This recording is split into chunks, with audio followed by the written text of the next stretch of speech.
10वीं के बच्चों को नमस्कार। प्यारे बच्चों, आज हम प्रश्नावली 1.1 के पहले सम का पहला भाग करेंगे। तो आइए समझते हैं प्रश्नावली 1.1 के पहले सम का पहला भाग। प्रश्नावली 1.1 का पहला सम है, निम्नलिखित संख्याओं का HCF ज्ञात करने के लिए यूक्लिड विभाजन एल्गोरिथम का प्रयोग करें। पहला भाग है 135 और 225, दूसरा है 196 और 38,220, तीसरा है 867 और 255। तो हम पहला भाग यहाँ पर करेंगे। तो आप लोग जानते हैं कि यूक्लिड विभाजन एल्गोरिथम जो है एक स्टेप वाइज प्रोसेस होती है HCF निकालने की। बहुत सिंपल है ये। आप लोग जानते ही हैं, इसमें A बराबर है BQ जमा R होता है। तो हम लोग यूक्लिड विभाजन एल्गोरिथम से शुरू करते हैं। तो सबसे पहले आपने क्या करना है, आपने बड़ी संख्या लिखनी है पहले। चरण 1 लिख लो पहले, स्टेप 1। 225 बड़ा है 135 से, तो लिख लो जो है 225 बड़ा है 135 से। अब हम क्या करेंगे, 225 को 135 से भाग दे देंगे। ठीक है, अब देखो 13 एकम 13। ठीक है, तो ये 135 यहाँ पे आ गया, 135 को 1 से गुना किया यहाँ आ गया। 5 में से 5 के 0 और 12 में से 3 के 9, 90। 1 में से 1 के 0, तो 90 बच गया। ये हमारा एक स्टेप बन गया। अब मैंने पहले आपको बोला है कि A बराबर है BQ प्लस R। इसका मतलब ये होता है कि A बराबर है BQ। Q होता है हमारा भागफल और R होता है हमारा शेषफल। इसका मतलब हमने क्या करना है, हमने लिख देना है कि 225 व 135 पर यूक्लिड प्रमेयिका का प्रयोग करने पर 225 बराबर है 135 गुणा 1। ठीक है, A बराबर है B गुणा 1।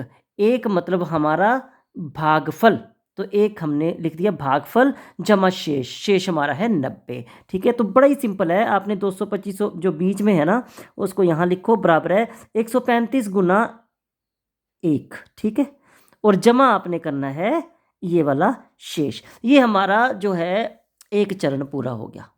ठीक है, अब हमने क्या देखना है कि जो शेषफल है ये कितना है, 90 है।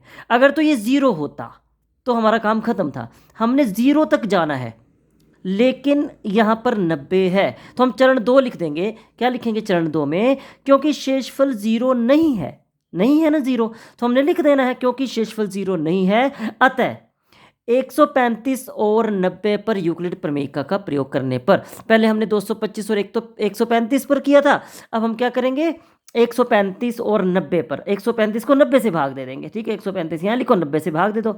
9 एकम 9, 9 दूनी 18, तो 9 एकम 9 हो गया।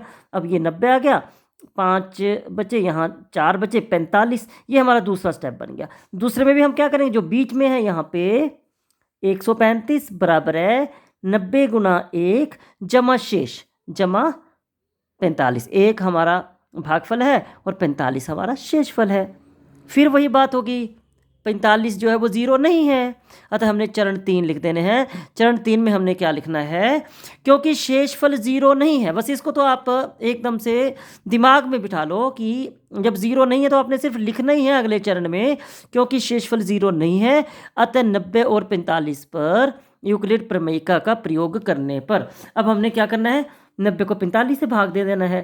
ठीक है, 45 दूनी 90, अब हमारा 0 आ गया। तो हमने क्या कर देना है, लिख देना है 90, यहाँ पर 90 बराबर है 45 गुना 2, ये है 45 गुना 2 जमा 0। अब 0 आ गया ना हमारा। जब 0 हमारा आ गया यहाँ पे, तो जो ऊपर वाला स्टेप था ना हमारा, जो चरण 2 था, इसका जो शेषफल था ये 45, ये हमारा क्या होगा, HCF होगा। बस सिंपल, हमारा लास्ट में 0 है, ऊपर वाले स्टेप में जो शेषफल है ये जो हमारा 45 है, ये हमारा HCF होगा। तो हमने क्या कर देना है, अतः HCF किसका, 225 और 135 का कितना आएगा, बराबर है 45 आ जाएगा। बहुत ही सिंपल तरीके से आप ये सम है, सिंपल स्टेप्स हैं।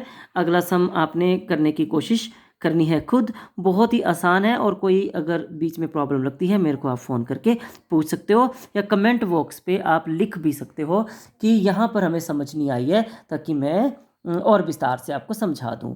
धन्यवाद बच्चों।